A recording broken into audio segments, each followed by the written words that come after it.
The National Senior Citizen Center is seeking for a paradigm shift in addressing issues facing older citizens, emphasizing the need to integrate their concerns into the core development agenda.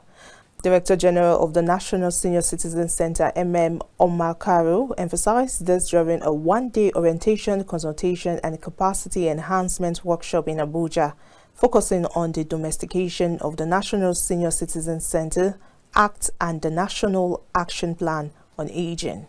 The report.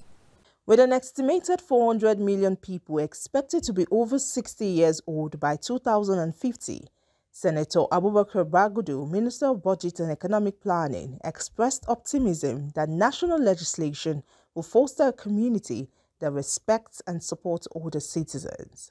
One of the things I remember growing up the son of a primary school teacher in different villages where my father taught was that the local ecosystem always have a space for the elders. They are doing something, they are either into rope making, even those elders who are otherwise disabled.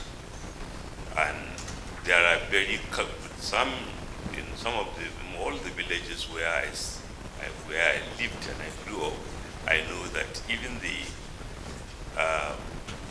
there is an institutional joking relationship between grandparents and grandchildren that is meant to encourage, to support others. I'm sure many communities have different ways of supporting. So forums like this can help us share experience so that we can do better in supporting the aged, whether it is their social functioning, whether there is economic function, whether it's tolerance, or where there are practices from around the world that we can incorporate in what we are doing. The Renewed Hope agenda of President Asuwaju Bola Ahmed Tinubu is very, very clear. We want to do better for all, and it only makes sense to do. Furthermore, Director General National Senior Citizen Center Omar Karo commended initiatives by First Lady Oluremi Tinubu to support senior citizens, emphasizing the need for coordinated efforts to ensure their full participation in the society. To have a population of 400 million. Out of 400 million, 30 million will be older people. And you wonder, if we left our older people and we didn't build a condition, a situation, a system that makes them strong, grow up healthy, advance into aging with health and well-being, and so towards the later life, they can continue to engage, continue to earn income, and then when they are sick, they can access care. If we do not do that, just close your eyes and imagine. 30 million older people, all of them frail and vulnerable. All of them. Imagine the dependency burden. Just imagine the cost that would be to Nigeria. So that is why we are here today. Because NBS data that is disaggregated tells us now we have 14.8 million older people.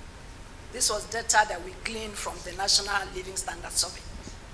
Out of that, 70% live in the rural areas. And as a matter of fact, the federal government does not really have constituents. It doesn't have people.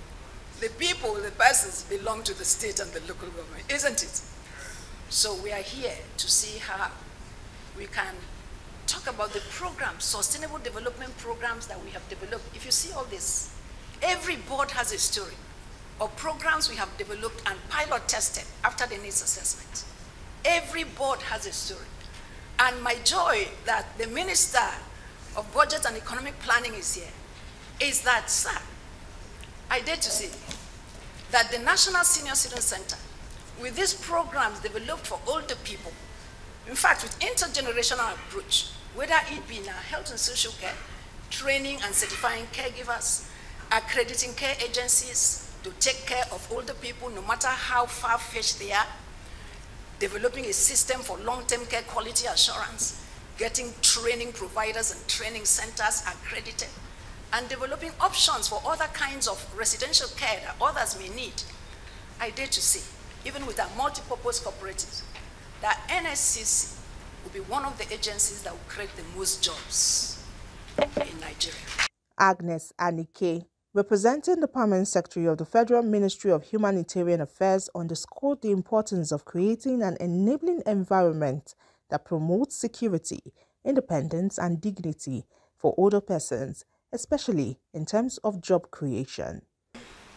It is incumbent upon us to delineate between these two groups of older persons within our policies, fostering an enabling environment that guarantees security, independence, participation, comprehensive care, self-fulfillment, and dignity.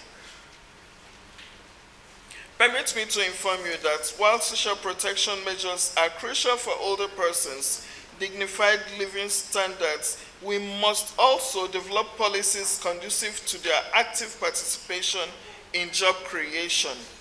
Hence, leveraging on their experiences and skills to contribute meaningfully to Nigeria's progress.